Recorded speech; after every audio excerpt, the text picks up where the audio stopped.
Chapter 3 The Ranch House, a Thora Silentblade Tale. It was nearly full dark by the time they reached the outskirts of the ranch. The clouds shifted across the face of the moon, cutting the little light from the sky above. Out here, there were so many stars to take in, you could spend a lifetime counting them, still not finish. But Thora didn't have time for stargazing right now, because a little revenge was about to be served. The little kobold with them pointed ahead into the darkness at a few large, looming shapes, explaining that they were some sort of barracks or guest houses. Tossing a nod over to the elf riding next to him in the back of the cart, Thora silently jumped down to the firm dirt ground of the trail. The wagon came to a stop. "Wait here, a moment. Give us a chance to check these out," Thora whispered to Dwayne, who sat up front with their captive. The plan had been to gas the guards while they rested in their barracks, and with any luck, one of these was the target. Munch seemed to think the other kobolds would be in the building to their left, so Zarek and Thora made their way in the shadows to the other structure.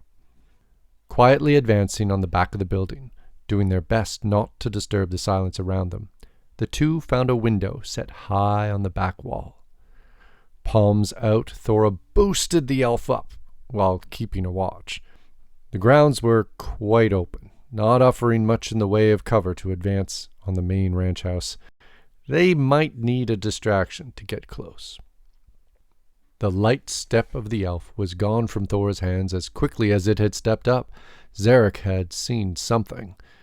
This building wasn't a barracks, like they thought, and there would be no guards carousing in here.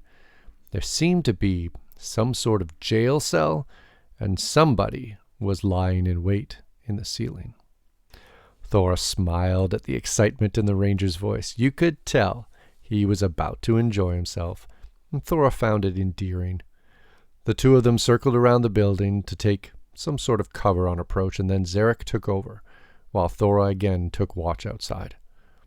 Up until now, there hadn't been much noise from the kobold quarters that Thora was leaning against. Thora could hear quiet talking from inside the jail cell, but not enough to make out the details. With any luck, Zarek would make it quick. Sure enough, the archer was back in the alley between the two buildings after a short moment, seemingly unsure about what to do next. To Thora's amazement, Zarek relayed that none other than Debbie Dean, the sheriff of Wilted Gulch, was in the cell right now. Wasn't she supposed to be dead? The dwarf agreed that it would make sense to free the sheriff, if for no other reason than to get every ounce of help possible.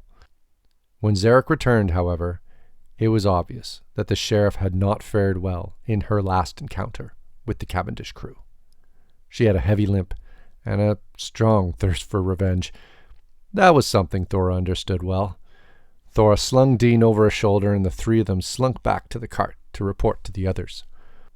While Dean's legs thumped against Thora's torso, Thora couldn't help but wonder if there might have been an easier way. Hopefully this effort would be worth it.